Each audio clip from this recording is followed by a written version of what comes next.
now! Right now! This is a podcast about sports and beer and sports with beer.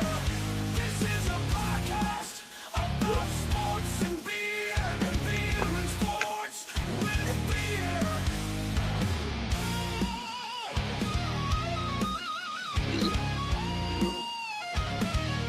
Hello, my friends. Hello, friends.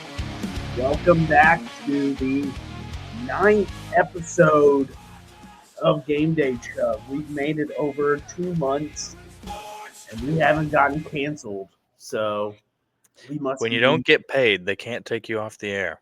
That's true. This is all for shits and gigs. And Oh, there's our wow. first- That was quick. There's our first curse Quick. word of the night. Quick trigger by the boy. Yeah. You know, it's okay. It's going to be real fun to watch that one back. Whenever I cracked that beer, it like exploded. My keyboard is all wet. My Yeah. notes are all wet. My mic's all wet. Well, what were you thinking about, bud? I'm just thinking about my football teams. Oh yeah, man, they had a great freaking win this weekend. Let me tell you about it. Hey, Houston which one? Texans. Which team? Oh well, you got yours to pick from. You know. Oh, let's go Houston. All right. We're a Houston show. Houston pod. Well, I got to tell you, after starting the season 0-3, it feels so good going into the bye week 2-3. Shout out Lamar. Really. Yeah. You know what? It makes me so bold as to say that he could have played, and I would have liked my odds still. That might be a little bold, but that's how I feel. Yeah, that would be bold, but dude, we needed a win in Baltimore. Like we needed Air to breathe. Yeah, I mean, we needed this one so badly. And the offense, you know, to its credit, I was dogging them for the first 3 weeks, but the last 2 weeks they've outscored their opponent 70 to 70 something, 70 plus To 10. I thought you were just going to say they outscored their opponent, and I was like, yep, that's what it takes to win. You just outscore your opponent. That's the first take, but to beat them both by 60 plus points is pretty damn good. And the defense carried us for. The defense is the best defense in the league. The defense is the best defense in the league. When it has the offensive help, it's got to have the offensive help. That's why it's a team sport. The defense does not look as good if the offense doesn't produce. And whenever you make them play for 35, 40 minutes of possession, because the defense can get you good field position. They can get you at the ball at the 40-yard line with a punt deep in their territory. But if the offense isn't able to do anything with that, then it's just moot. Then it's a moot point. I like that word. Yeah, moot. Yeah, that's a good crossword word. You're just booting a moot. You know, you're punting if it you away. Boot the moot. Yeah, and don't boot the moot. Yeah, and CJ looked good. I dogged him on Saturday. I'll be the first to admit it. You don't have to bring it up. The two of us had a conversation. We won't really go into it, but let's just say that we both said, well, let's just see what happens on Sunday. And I've never been so vindicated by what my quarterback did, and I will gladly accept that that's not a healthy Baltimore team. I saw a stat today that said that this year's Baltimore team has already given up more points than the Ray Lewis year 2000 champion Baltimore Ravens did all season. Wow. All season. So they've given up 37 plus like 3 times. Yeah, and I bet you the Texans this past weekend got half of those points. They hung up what 42 on them. 44. But I mean, 44? Who else? The Bills did it week 1 with 41. Yeah. And they had another one that was that bad. I mean, KC hung 37 on them the week before we got there. So, I mean, they've got real defensive issues. But the thing that I'll say, it was a very good game from CJ, 4 touchdowns. 2 to Hutchinson. They were his first 2 of his career, Yeah. which I didn't know that at the time. And then Jalen Noel got his first touchdown of his career. So the rookies are involved. Spread the ball around. Hutchinson is a second-year player, though, right? Yeah, second or third. He might even be a third-year player. What the thing I was going to say, Nico got back in the end zone. Stroud set a new career low average time to throw. That was the fastest he got the ball out, which is in great. his career. That's what it takes. That's what it takes. It makes your O-line look good. Well, and CJ's not we've seen him for 3 years now. He's great at the first and second read. If his first option is there, man, he's quick to it. It's not there. He's quick to the second option. It's the third option and where he has to figure out where he's going after that, where he struggles, but that's because the offensive line is collapsing. And if he's able to get the ball out quick, it's that one processing moment that it takes. And he is one of the few quarterbacks that gets better as the day goes on, but he needs those. Your first quarter needs to just be quick passes and get him rolling, because then you got what you wanted out of that. You said that you wanted the first drive touchdown. That was something that you were big on. Yeah. And they got out to a very quick start. And on that first drive, what I'd like to also give him his flowers for, there were quick passes, right? There were some bullets, there were some floaters, and he threw one to Schultz. Shout out to Schultz. Schultz had like 6 or 7 catches that were all chain movers. He had one that it was Stroud on the edge with one defender choosing between Schultz and Stroud, and they chose Stroud, and he just gave him like a pop pass. It had so much air under it, but it was wide open, and it's one of those touch throws that if you're not comfortable or if you're not feeling it today, you could easily sail it or do something silly with it. But there were a lot of throws that weren't just your standard, like a bullet. Everything had a little bit to it. I was just really impressed. It all looked good. The offense looked good. I hope we got the bye week now. I hope the running game still does not look good. And whether you're throwing out of the backfield or running it, it does not look good. I think Chubb did get into the end zone. Yes, he did last weekend, but that was in garbage time. And the Ravens, they're not. It's not a good defense. No, not a good defense right now. And you'll have a very significant test whenever you get out of the bye week and you go to Seattle at night. Yeah, I mean, I was going to bring up you have 3-4 tough opponents coming out of the bye week. You have at Seattle, home versus 49ers, home versus Broncos, and then home versus Jaguars. And that's a game you need. You need that Jaguars game. You need to sweep the rest of the division. There's 4 games left in the division, and you need them all.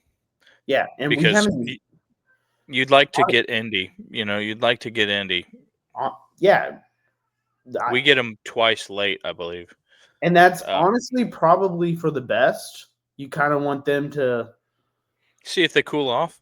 Perhaps. Yeah, hopefully this is just like beginning of the season hot streak that they're on. Lightning in the bottle, which I could see happening. I'm not going to talk down on the Colts right now, but the game that they lost, they did shoot themselves in the foot. and I can't go back through their games and tell you who all they've beaten. Mm-hmm. But I know that they beat the Raiders. I know that they beat the Titans, and they beat the Dolphins on week 1. None of those defenses inspire me with anything. No. They haven't faced somebody who's giving Daniel Jones problems.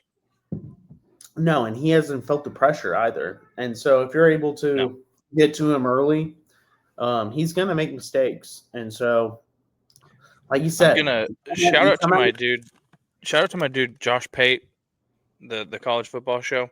He has stats that he called paper poppers, like hot off the press. This one's hot. D'Amico said it in the post game. On first down, we were averaging 7.8 yards. Hmm. You can't lose a game. You can't lose a game if you average 7 on first. That's been our problem all season. Our problem all season is that it's 2nd and 12. Yeah. Or 2nd and 20. Okay. If you're at 2nd and 2 all day, it's smooth sailing. You would like to, and every person out there who has one of these things would like to know what happened at halftime with the Tennessee Titans game. I think all of us. The one this week? Or last week for us? Last week. Because what was the score before? 6-0. And then we beat them 26-0. Yep. And then we come out and we beat the Ravens 44-10. Breaks off them. So, I mean, nobody's in the locker room. Nobody hears the conversation. But what was said? What was the message? I think if this season turns out to be a good one for the Texans, we're all going to look at that halftime speech by D'Amico and week 4 against the Titans and be, what did he say? I'm telling you, Nick Haley or CJ Stroud, get your head out of your ass or something. That was it. Get your head out of your ass. It was a very Red Foreman speech. Just get your head out of your ass, and that was it. That's all it took. I went through, and like this week was bookmark week for the stats. Okay, not all stats. Like some of them are like PFF type of grades and stuff like that. The one that I was thinking of that you just said, or that you kind of referred to, Texans' 3rd highest point differential in the NFL after week 5. Since 22, 90% of the teams in the top 10 in point differential at week 5 have made the playoffs. So you're 2-3. You've got a ways to go. The best path is to win the division. And for some reason this year the division wants to be the AFC North. But you have the 3rd highest point. We're plus 47 in points, and we're 2-3. Now you got 34 of those points this last week. But the teams that you lost to by an average of 4.3 points, those teams are a combined 11-4. Yeah. So you didn't lose to slouches, and as we've said ad nauseum on this dang podcast, you didn't lose every one of those games. Every one of those games had one play that changed the game, and you could have won the game. Right. That's the NFL. That's little breaks here and there. You're wearing the hat, and I have to bring it up. It's the old Aggie moniker. This hat. And we didn't lose the game. We just ran out of time. We just ran out of time. But before we get to the Aggies, because we're gonna dive into there a little bit. I'm getting my way out of the Aggie syndrome. I'm feeling myself. We're gonna stick to NFL for a little bit. I will give you a minute on the clock to gloat about this past week in fantasy because you kicked my ass. Even though I don't want to gloat, I want you to sing my praises. I think that was the arrangement. All right, Clay. You're the greatest commissioner this league has ever seen. You are one of the top tier fantasy teams this world has ever seen.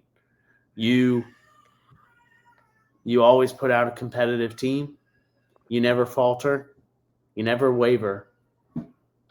And you are a machine on the trade block. Yeah. I don't know that you like that trade very much. This is the biggest blockbuster that I've ever pulled off, I think. It was a big one. It was a big one. Do you want to tell the audience We can do it. We can do it. what you pulled off today? Because I can't gloat your praises. I can do it. That was all you could stomach? That's nice. Thank you. I appreciate all that you could do. More, but I was, Well, first, let's start with the final. Let's start with the final score. TJ did put up a valiant effort. Final score 154-128. The Summer of George won, but I have to come up with a new name because of this trade. I've traded George Pickens, Kyron Williams, Mark Andrews, Zach Charbonnet, and the Texans defense to the aforementioned. What would you call the state of the franchise over there in Caldwell Town? Oh. Floundering. Yeah. Anyway, he started off 2-0 and had won the most points in the league through the first 2 weeks, and then he went on a 3-game losing streak. So he needed a little invigoration. And I was pushing him. I didn't care if I didn't want. Honestly, he had nothing that I wanted. I like Kamara. I wanted all of it. I wanted all of it. I like Kamara, but I had nothing I wanted to give up either because I can't. So let's do it again. What is it? We got Pickens, Kyron Williams, Zach Charbonnet, Mark Andrews, Texans defense. 4, Kamara, Brock Bowers, CeeDee Lamb, Broncos D. There you go. That's a nine player trade. It's a blockbuster. That's what they call that. Yeah, that is a blockbuster. Received the ample amount of votes to uphold. It was pushed through by me. Yeah. There were some I was in jail about that. I didn't see it until later. Yeah, you were in jail. I had to ask you. I said, it's true, folks. On official business, correct? I spent my morning in county jail. But more importantly, you did not spend the night in county jail. That's right. I got bailed out thanks to the district attorney that I saw later. You got to clear the record. You don't need this. You don't need this online. I'm going to do it for you. You sung my praises. People, he was there for a leadership walkthrough. Okay. He was touring a county facility. He was not incarcerated. It is hilarious, though. He did have some ability to compare and contrast between this facility and other facilities. It was a great event, a great program. I'm glad to be a part of it. But I did step back and think they took us to the jail, then they took us to the DA, then they took us to the county judge. You basically got booked. I was like, and then at the end of the day, after all of that, and they talked about DUIs and stuff, we went and had drinks at Krause's, the local German bar here in town, and I was just like, so is this a part of the test? Whenever we were in town for your daughter's birthday, did we speak anything about being in Austin or being in your neck of the woods? It wasn't Austin, but being in the New Braunfels area for your daughter's birthday?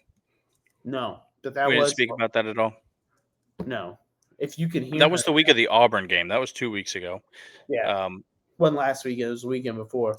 Great little town. Fantastic little town. Yeah. Yeah. New Braunfels. Y'all rode the train around Landa Park, huh?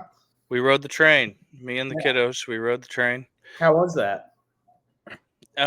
It was great. It was very good. Whenever we got home, after my daughter had been asleep in the car for 2 hours, she wakes up puzzled in our driveway and goes, "I wanted to ride the train again." I said the train is so far away. We'll Yes, go back. We can do it left again. the Don't worry station. about that.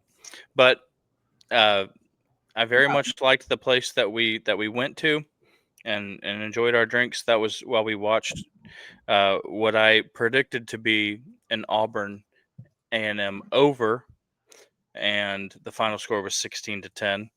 The Under. Aggies were the only win that I had last week on the Game Day Chug bets.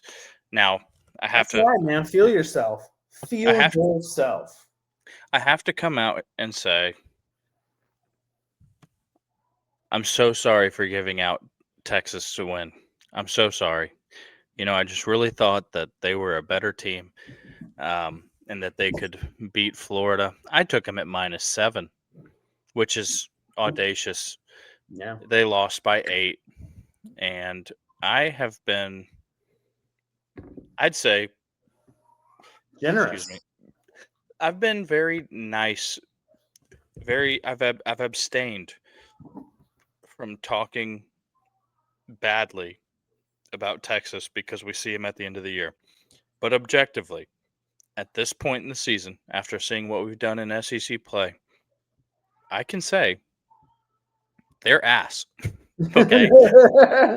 They're ass. No And but. so I will now begin talking my shit. Was that a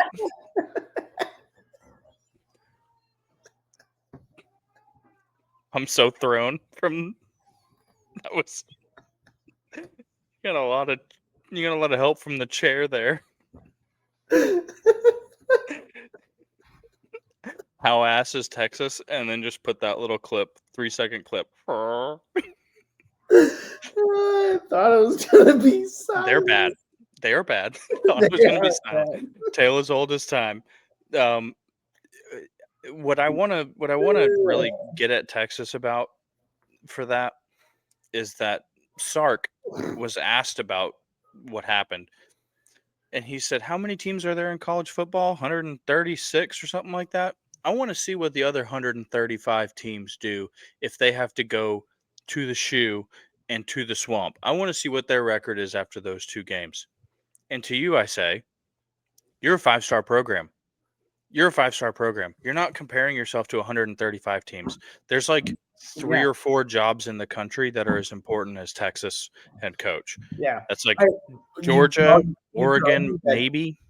You could argue that if the Texas job came open, Ryan Day, the defending national championship coach, Could at Ohio leave State, for would Texas, leave for Texas.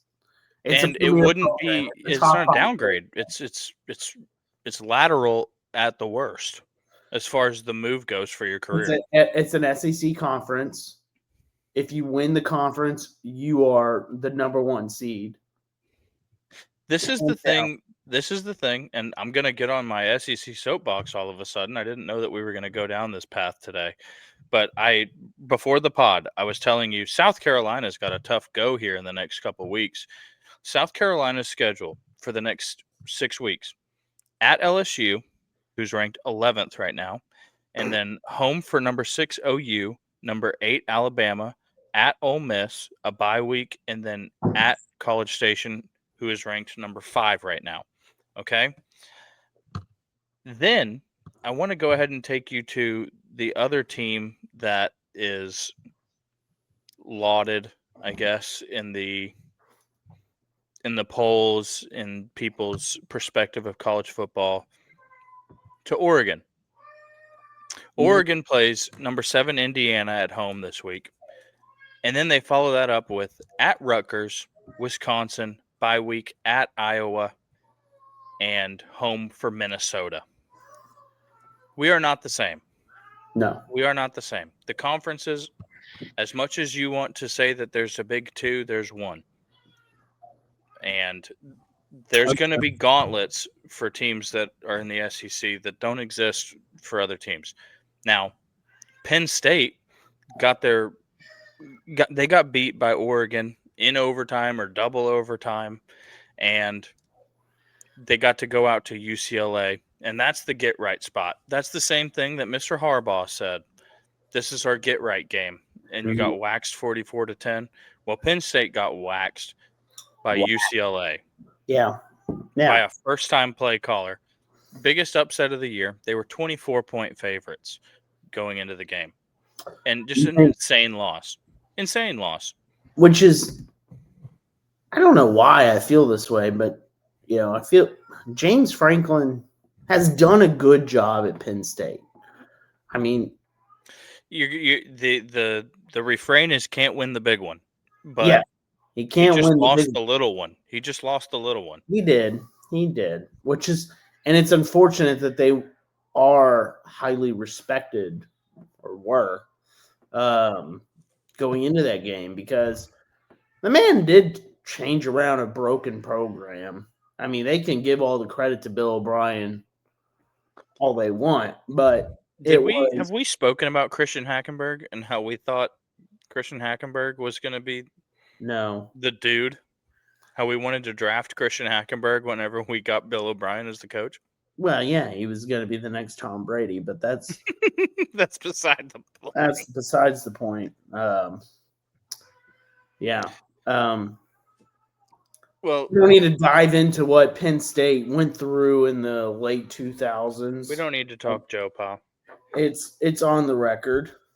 But James Franklin did a great job with Penn State, but his time has clearly run its course there.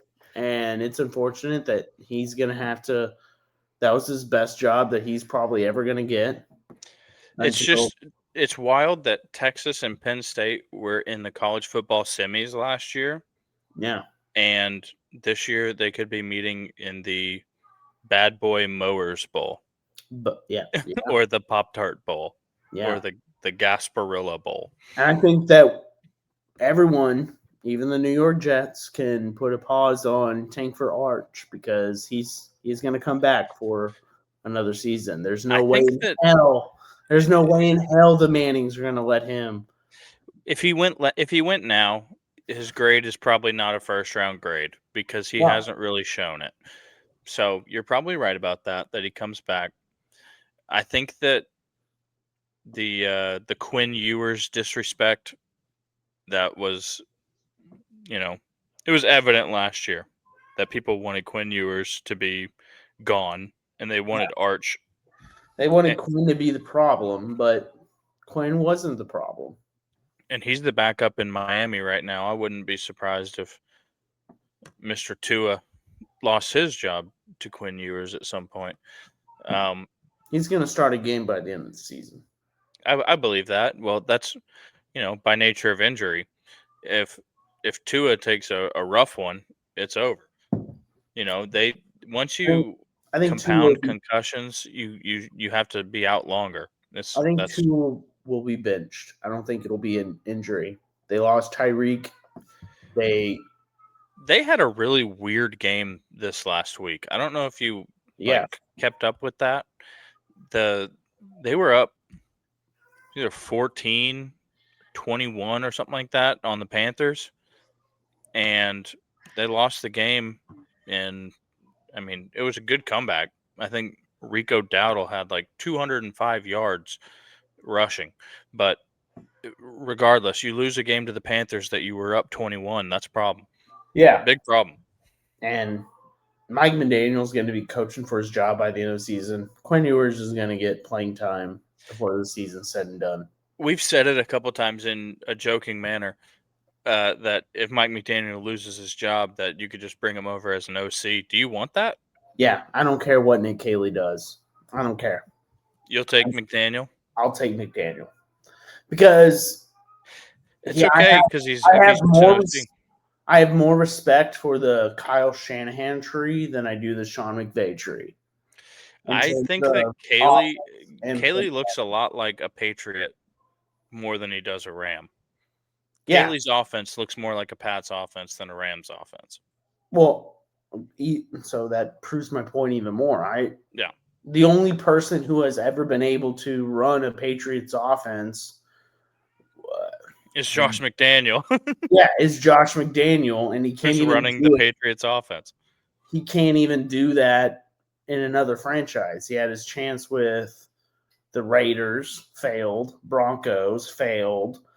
The only way he was able to succeed as an offensive coordinator with the Patriots. He needs to be an OC and just be an OC and Know just your for that craft. team.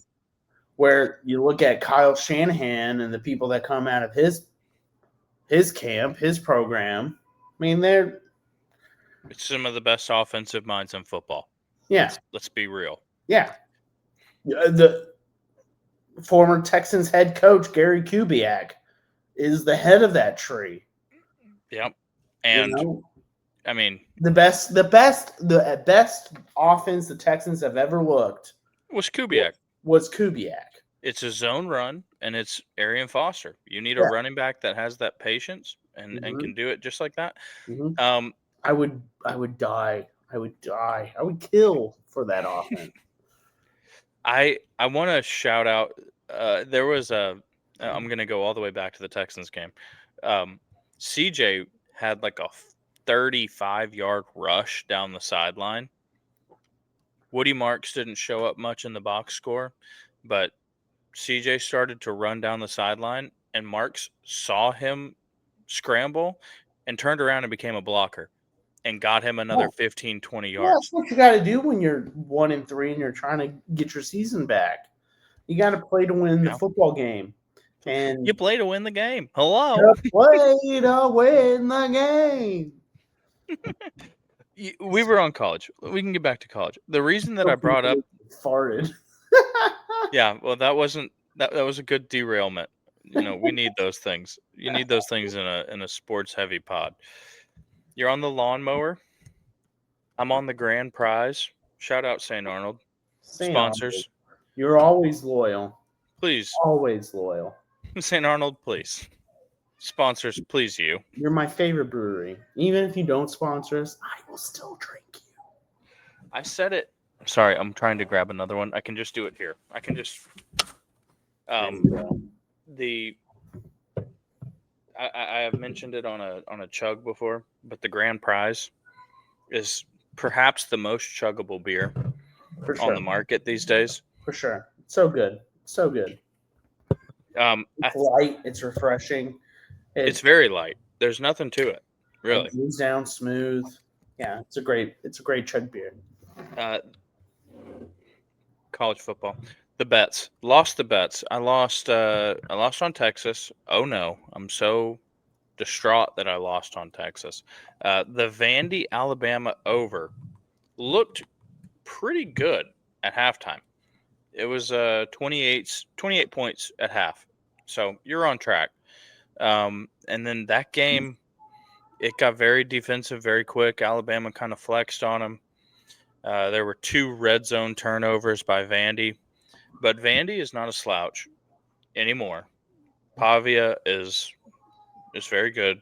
Well, they forked up some dough. I mean, let's not say that they're not a slouch. They could be a slouch next year.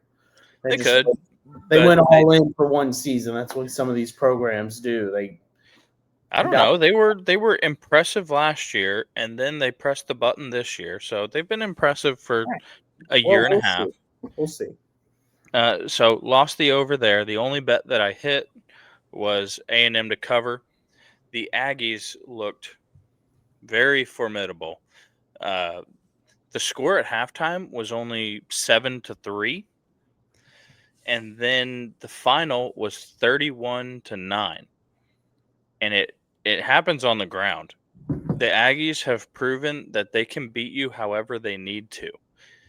If they have to beat you with defense, they'll beat you with defense and running the ball. And if they have to beat you in a shootout, they'll beat you 41-40 on the road against the top program. They have a lot of things going for them that are very promising, and that's why I feel like I've come out of my battered Aggie syndrome, because most of these Aggie teams in the past have had an Achilles heel, and typically it's the offense. The defense is studly. The O-line is incredible, and the quarterback can throw the ball deep, and he can run the ball when he needs to. If he doesn't need to run it, you've got 2 to 3 backs who you trust a whole lot to get the job done, and you went in the portal and you got 2 receivers that are awesome. So they have more yards. Concepcion and Craver have more yards at this point in the season than our 2 leading receivers did all of last season. That's huge. Yeah. It's just it's a you They're had a both, deficiency, like- you filled the need. They're both under 6 feet too. Craver's under 6 foot? I didn't know that. Yeah. See, I see 5'11". Concepcion as small. I don't see Craver as small. He had a play. They did an onside kick or something like that, like a squib. And He's 5'9". Craver's 5'9". How big is Concepcion? He's got to be he's got to be smaller. Concepcion has got to be smaller. Damn you. He is 5'11", so he's the big receiver. That's insane to me. That is insane to me. I would not have ever expected that. He does look like a big guy when he's out there. I don't know if it's the pads, the smaller pads, or what it is, but he does look like a bigger guy. But yeah, He Mario breaks tackles. Mario Craver's a little dude. He is 5'9", 165. That is a small person. Yeah. On the track of A&M, I'm gonna give you 2 bets this week. Okay, the first one is I'm gonna give you one this week. Can I set you up? Can I tee you up? Yeah, you can. So the reason that I wanted you to give me a bet this week, I reached out to you and I said, give me a bet this week. I think that we need to kind of get some juju going. Give me a bet. My brother, who is my boss, my brother, who I did not know listened to this podcast. He's seen me edit this podcast at my desk on Wednesday mornings, but I did not know that he was a listener of the pod. He kind of dropped a not so subtle hint that he knew about the podcast last week, but he's out of town this week. He's on vacation with my dad and some others. They're doing cruising the coast. So they're in Biloxi. There's casinos all up and down this trip. My brother is a bad gambler. My brother and you are probably the same tier of gambler, where I'm not gambling a lot because I lose, and I don't want to sit here and blow it all. So I'm going to be very protective of my wad of cash that I brought. Your table. So he's gonna chill on it. So we can protect our money. Sunday night, they go out there. He's with his buddy who's an impeccable gambler who's up 12 G's or something, and he walks away from the table that he's at and he says, well, I'm just going to go sit down at this slot machine. And my brother, for the first time in his gambling career, had to sign for a win. He won $3,300 on a pull of the slot machine. Wow. He called my mom. My mom, the resident impeccable gambler. My mom was in Vegas this weekend too, and my mom basically broke even.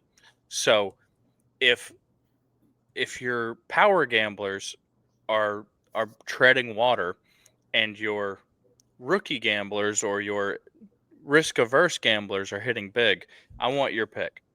I want your pick to go on our record because our record is bad. We're 4-7, I think. Our record is bad. Have you given your picks yet? No, but I want yours first. Okay. Boy, I thought I was going to go last here. Well, it is rivalry week. Good job. Nailed it. Is it? It's semi-rivalry week. There's one rivalry I'm thinking of. Red River rivalry week, and I'm looking at OU versus Texas at Texas. It's in the Cotton Bowl. The number 6 Sooners are headed to Texas to play the Longhorns, and they're headed to Dallas, so they're really just headed to South Oklahoma. I wouldn't necessarily say they're headed to Texas. If you want to make a distinction, What? It's at the Cotton Bowl. They always play the game at the Cotton Bowl. Why do they do that? That's where they do it. But why? It's a neutral site game, and then half of the stadium is burnt orange, and half of the stadium is whatever color red that OU is. Let's hear the pick. I want the pick because I have to assume. Well, the whole pick was based off of Texas being at home against OU. I was gonna pick, and still will. I will pick Texas to win that game. I will outright. Outright. I will. I think. And boy, I don't feel bad. I don't feel good about picking them because now that I know they'll be in. It's a neutral site game. No, it should not be a neutral site game. That's one of the only ones that I'm okay with a neutral site because it is neutral. No, there should be no. I agree. I don't want to see Oregon versus Penn State in Atlanta. Okay, but this goes for A&M, Arkansas too. I am tired of these mid-season neutral site games. You either drive to. It's the same amount of distance. You either drive to Oklahoma, or you drive to Austin. It's more of a drive for Austin to Dallas than it is for Norman to Dallas. I'm just saying, I'm all right. Aggies. Okay, what I'm saying is that's the only neutral site game that I'm okay with. The Red River Shootout is played in the Cotton Bowl, and it has been for a very, very, very, very, very long time. But my bigger issue, and I'm still going to bet it. I'm still going to bet it because they've been doing this for a while. OU, Texas, they've been doing this for a long, long while. No, I feel stupid. We're going on a bet. Can I change my bet? Yes. Okay. Yes. Can I give you a little bit of context real quick? Okay. Sure. We're going on a camping trip this weekend. And I believe that all of the males, the red-blooded American males who will be on this camping trip, have decided to do a squad bet on OU money line. So I don't necessarily want to take you off of your bet, but I don't think I was part of this exchange. You weren't. No, that was part of the cool club group. I'm gonna. That's not what I'd call them. I'm gonna take.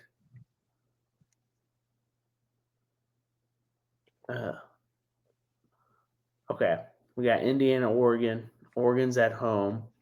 Over unders 55.5. I am gonna take NC State over Notre Dame. Outright. What is going on? What do you mean? You were talking Oregon, Indiana. Where even is this game? It's in South Bend. And you're taking them. Take the points, okay? For the record, for the GameDayChug bets. Take the points. How many points? Whatever you think is best, but I think NC State 22.5. We're gonna take the 22.5 points on NC State. You're gonna take NC State plus 22.5. Okay, we don't need to. I think NC State is gonna. I think they're gonna win. And if they do, I will come on here and sing your praises for the full minute next week. Good deal. Okay. I'll give you mine. I have two. And I said it last week that I needed to hit an over. I put in 2 overs. They both lost. You know what? Last night on the Jacksonville-Kansas City game, primarily because you had Patrick Mahomes and you had Xavier. No, you didn't have Xavier Worthy, did you? Yeah, you do. No. I had Harrison Butker. Okay, so you had Mahomes and Butker. The point differential was wide enough to where I thought he needs a big one. And I said, you know what? I'm going to put the under in. and I do not bet unders, but I put in the under, and guess what? Shit lost. Yeah. So I'm going to hit an over on this podcast. The overs for this week, Florida and A&M, over 46.5. UCLA, Michigan State, over 55. UCLA found something with their play caller. This kid, it's not Nussmeier. What is his? I'm going to get in trouble now. Anyway, UCLA's play caller who beat Penn State. Gilderoy Malfoy? Is that who you're talking about? Yeah, young Malfoy. Young Malfoy called a game against Penn State where he put up 42 on Penn State, and Penn State is, known as a defensive team. Michigan State, they give up points, they score points. It's probably not going to be a defensive game. So I'm taking 2 overs, and I'm going to hit one. So we've got 3 bets for the week. NC State, plus 22.5. Florida and A&M, over 46.5. UCLA, Michigan State, over 55.5. Lock those in. Bet responsibly because our record is bad. So don't lose all your money on my account. Okay. I'd like for you to bet them and ride with them. It's fun to place bets with your friends. But I haven't been good for the people. So we have to change that. We have to change that. What's right. We have to do what's right for the people. Have you you still haven't clued into any baseball, huh? For baseball? Is it still playing? No. Then why would I watch? Guess that's a good point. Espada is keeping his job. Oh, yeah, I heard that. I heard about that. Are there still baseball teams playing right now? What day is it? You're going to make me lie. I don't really know if there's baseball teams playing. Oh. Forget it. We don't need to talk baseball. Hey, the Rockets, they had their first preseason basketball. Preseason basketball. I was kind of surprised by the minutes. There was some good minutes. Heavy minutes. I think it's a little bit because just get the young guys' legs underneath them, maybe give the home crowd a show, but that'll decrease as the preseason goes. And honestly, the NBA doesn't really do much of a preseason anymore. I've never once clued into an NBA preseason. So I don't know how many games there are. I don't know. I just did there was talk out of my ass. I didn't watch any of the game last night. You didn't have to fold so quickly. You could have bullshitted a little bit longer if you wanted to. I didn't even watch a little bit of the highlights. I was going in blind. No, I mean, I looked at the box score and I saw the minutes. I saw. Did Durant Amin Thompson played? No, he didn't. Yeah. Amin Thompson played 25 minutes. Jabari Smith played 23 minutes. Şengün played 17 minutes. Yeah, okay. That's reasonable. Reed played 18 minutes. Yeah. That guy. Let me tell you about Reed Shepherd here. That guy. I'm ready to believe. The Fred VanVleet injury could have been the best thing to happen to the Houston Rockets' future. Fred VanVleet stays healthy. He's a starting point guard. Feeds the ball to Kevin Durant. Amin Thompson there, him at the backcourt. Reed Shepherd could be a trade asset by next season. Here's this up and coming, promising, underdeveloped prospect that we have. Send us, I don't know, Jaylen Brown from the Celtics, something like that. Fred VanVleet gets hurt. Reed Shepherd is now in a role where he has to play. You don't have sink or swim. You don't have anybody behind him. It's a championship caliber team, and you're the quote unquote weak link. Yeah. And it's not like the organization can say, we don't believe in this guy. You drafted him 3rd overall. Yeah. You obviously have a lot of faith in this guy because you took him 3rd overall. And he's got a knockdown jump shot. If he's open from the 3, he can hit it. If he gets 10 3-point shots in a game, if that's his average, he'll hit 5 of them. So you're hitting 50% from 3-point. You are on record for 40. You're on record for 40%.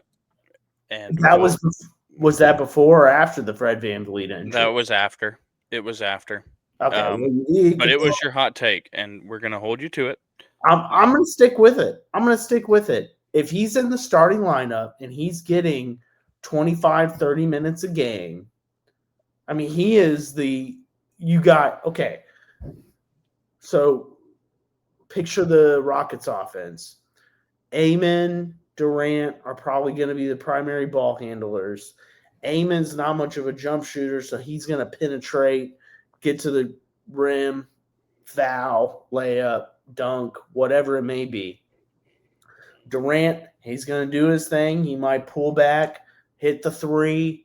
He might shimmy his way in for a 2-point, or he might get to the rim. Şengün is also a guy who can take the ball from the top of the key. And people aren't talking a lot about Şengün here. He's an elite distributor of the ball. Yeah, but he's also a guy that, offense, you want to slow it down a bit, throw the ball to him.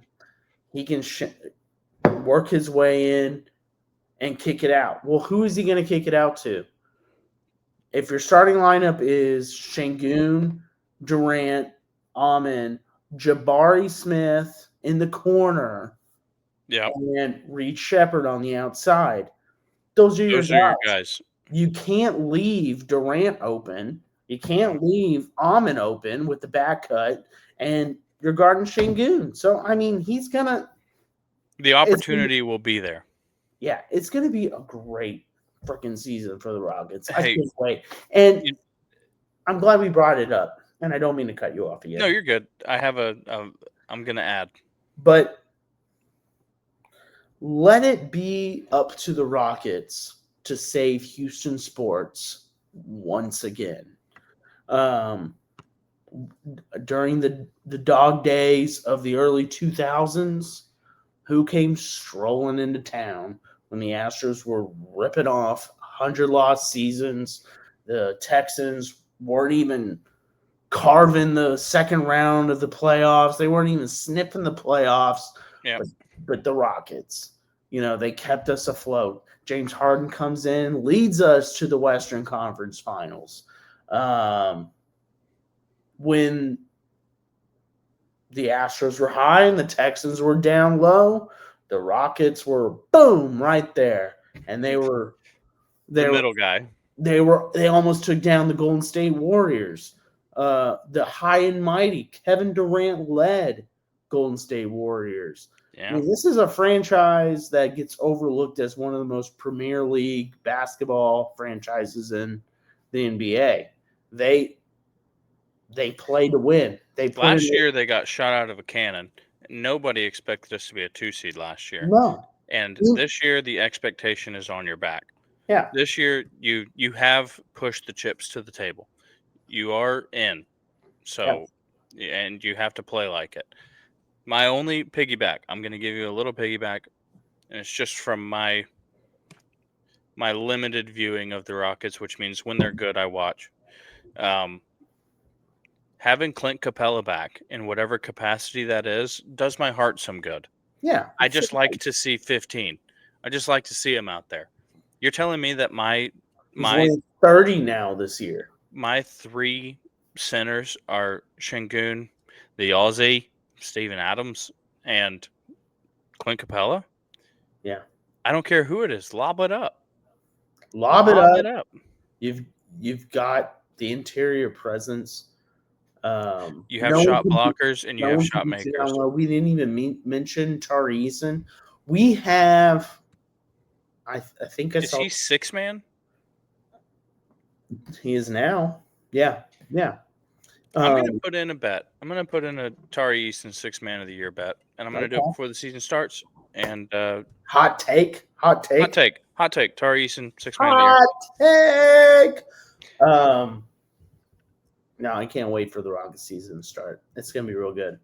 I don't know if it's accurate or not, but like the Rockets have like 7 to 9 players with a 7 foot plus wingspan. They're big boys.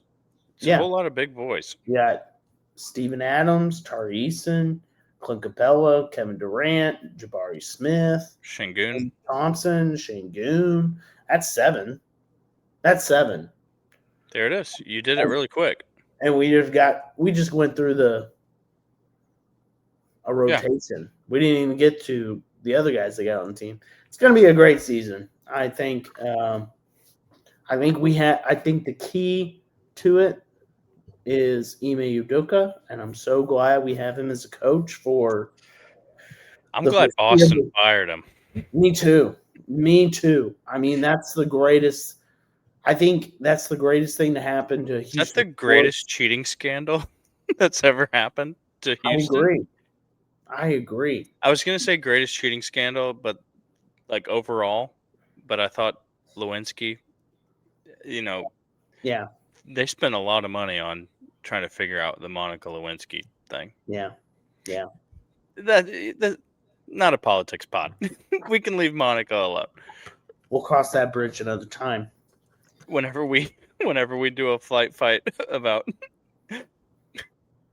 presidential scandal. That's high on our list. One will get canceled. What is today's flight fight? We went back and forth. Let me do this. Flight fight presented by Yangling Flight. We went back and forth a little bit on the topic, but I think we landed on our favorite sports movies, which I think is a great topic. We landed on it pretty quick. It was in the moments before the pod, so not a whole lot of prep. We got some things back and forth a little bit there.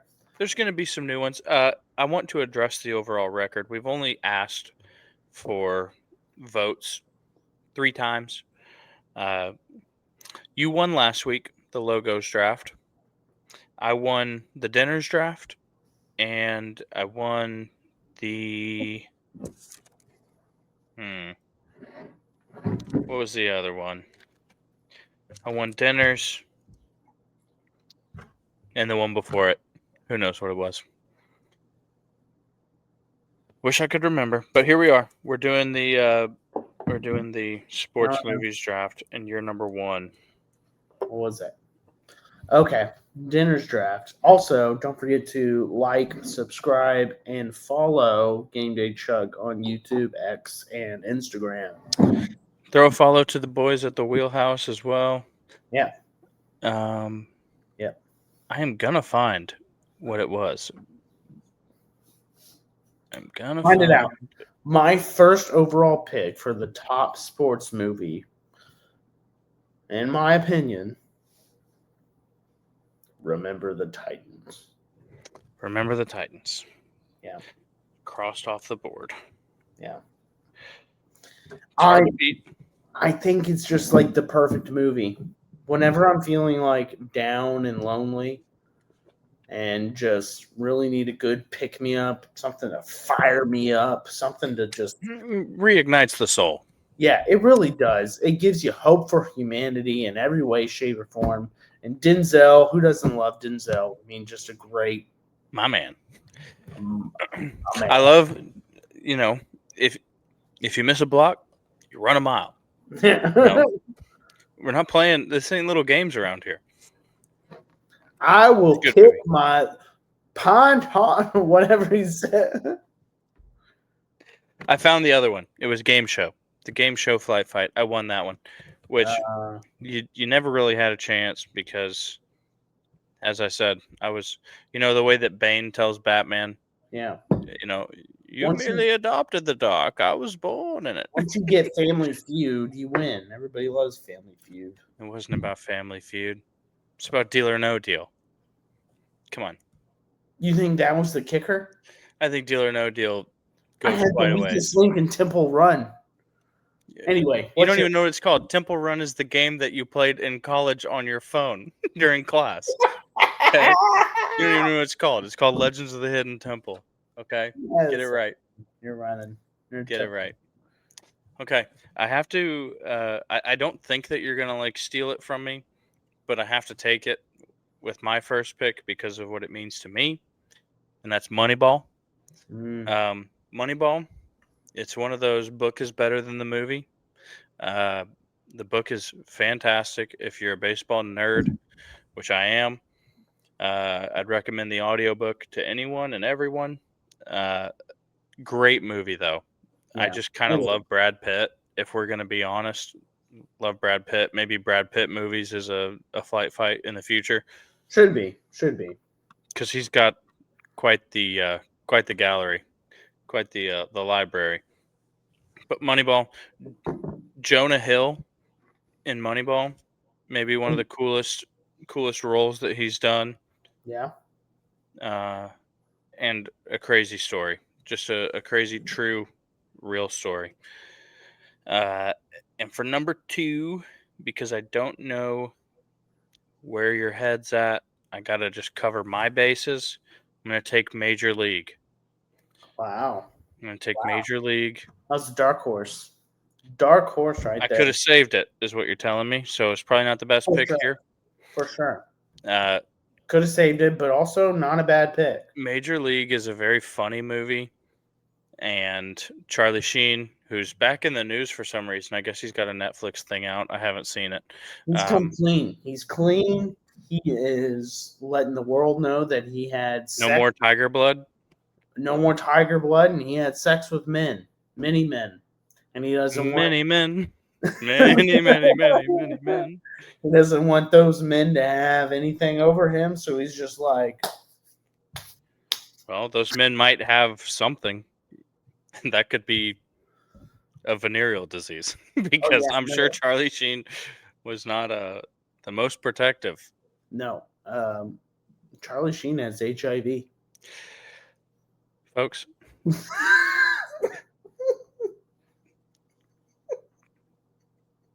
There is help out there. If you need help with HIV, there's plenty of resources. Yes. TJ, if you could pull that link that you pulled some 9 weeks ago. There is help out there. I can't believe that we're going to put HIV back in the headline, but here we are. Let's hear your next pick. Before I begin, because it is like... Before I begin, there is help if you need it. You do have HIV. I encourage you to go to hiv.gov. HIV Info, National Institute of Health offers confidential help from health information specialists via phone. You can dial 1-800-448-0440. Again, that's 1-800-448-0440 for your HIV help. You may sorry, to the people who could perhaps be afflicted with AIDS, you may want to wait for the government shutdown to be over before reaching out to a .gov. Yeah. And second point, I really thought that number was going to be like a 1-888-445-AIDS. Like I really. And you know what? If the government doesn't have time for you and your HIV, then shame on them. That's not your fault. That's not your fault. Okay. You're right. You're right. Let's hear your next pick. All right. Sports movies. Sports movies. That's what we're talking about here. I'm a little conflicted. You went comedy, sort of, the with your second pick. Mm-hmm. God, there's so many good sports movies out there. Yes, there are. But when it comes to me and wanting a good sports movie to watch, I think my go-to is probably Coach Carter. Samuel L. Jackson, the basketball coach, for a basketball team in Ohio. I don't know. No, Virginia. Richmond. Richmond.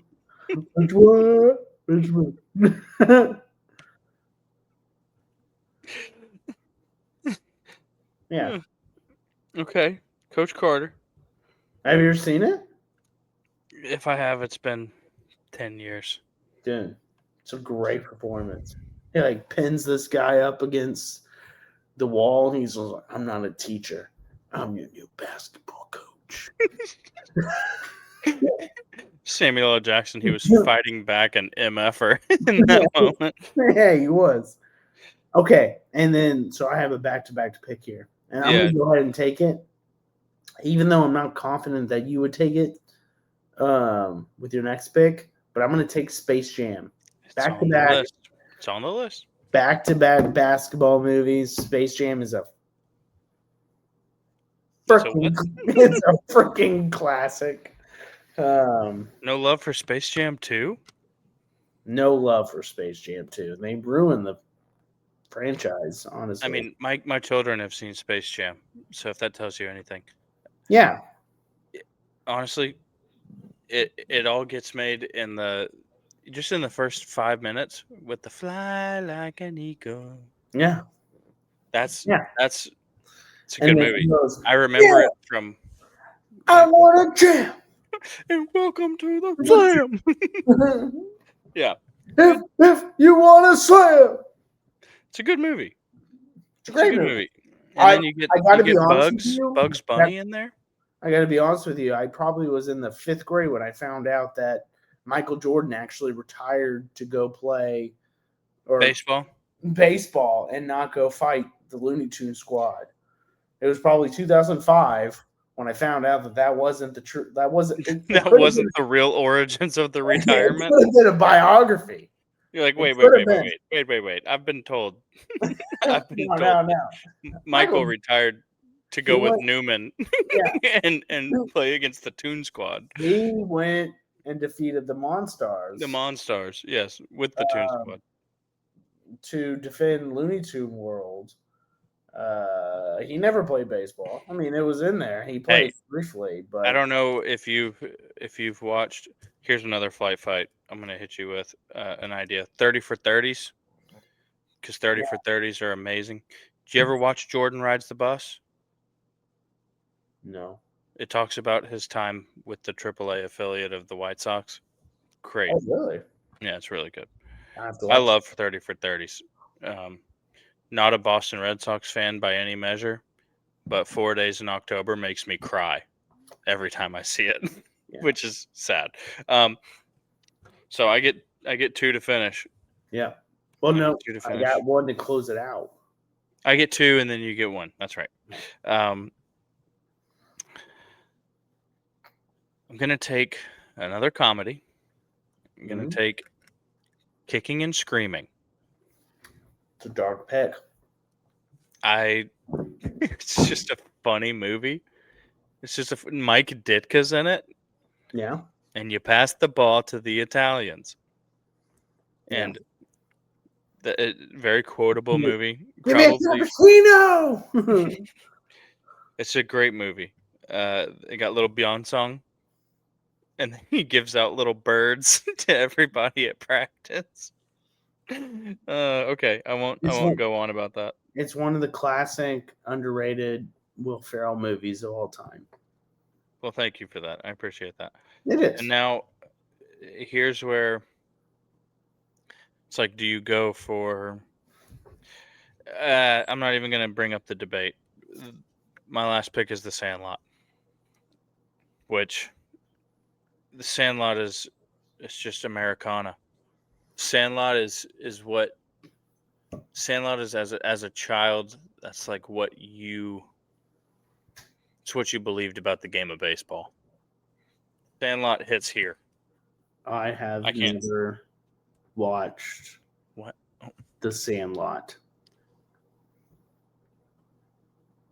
I have never watched a minute of The Sandlot.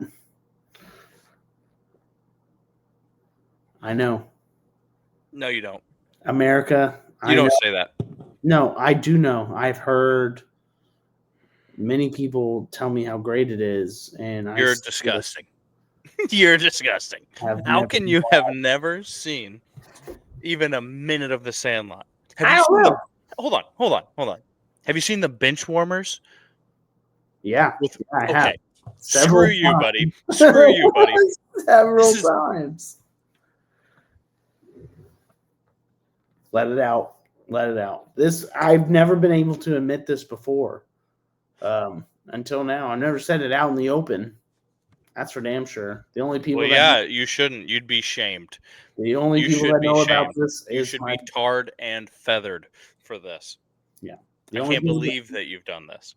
The only people that know about this is my brother and my dad, probably. There's now 50-ish people who will know. Okay.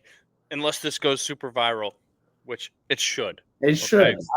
I have never watched the Sandlot. I've never watched it. Is that the one with Billy Bob Thornton? That's Bad News Bears, which would have been a great pick. Would have been a great pick. How would have been? Freaking dare you? How dare you? You have homework. I do. Homework. I don't want to hear it. I don't want to hear it. It's on the list either. It's on the list. Okay. No. You can watch Bad News Bears whenever. I don't care. No, I know. No. It's homework. Next week, we're getting your Sandlot review. I'm writing it down, and if I don't get it, it's 30 lashes. 30 lashes. I'm writing it down. I'll be seeing you this weekend, and I hope that you've seen it by the time we see each other this weekend. It's on Disney. I can watch that. You better watch it. You will be watching it. It's unbelievable that you made it through an American childhood without seeing The Sandlot. A full generation. 33 years. Almost. I'm just stunned. Give me your last pick. Okay, so I had Remember the Titans, Coach Carter, Space Jam. You take Bad News Bears? No. Piece of shit.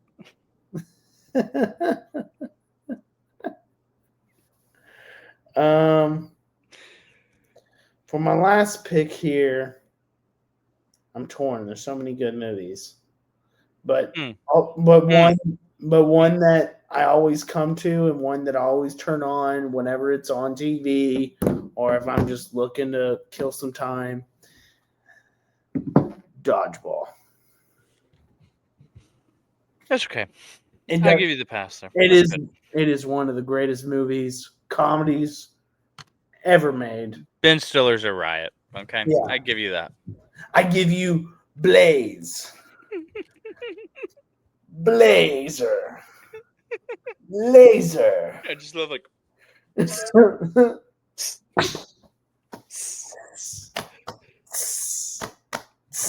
Vince Vaughn is another one that you could do.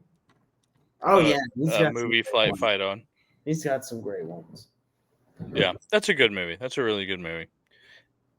Probably should have been picked before the last pick of the draft. It was the sleeper pick.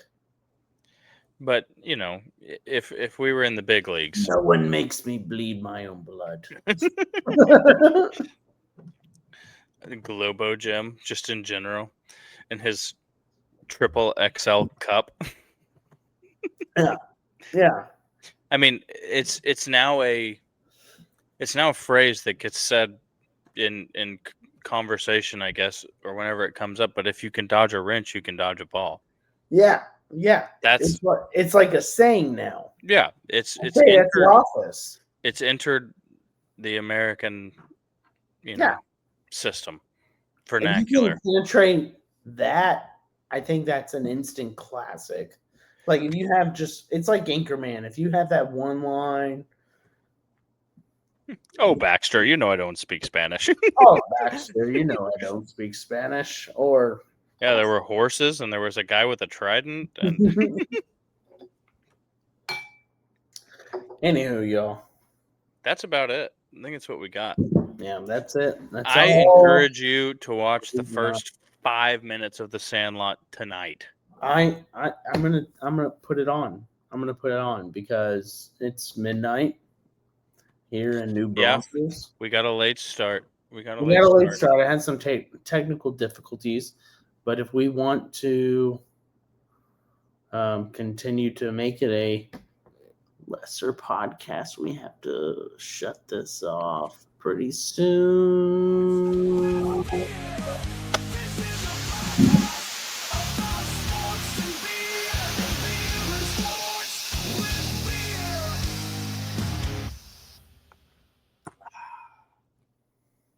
I finished mine before you finish yours.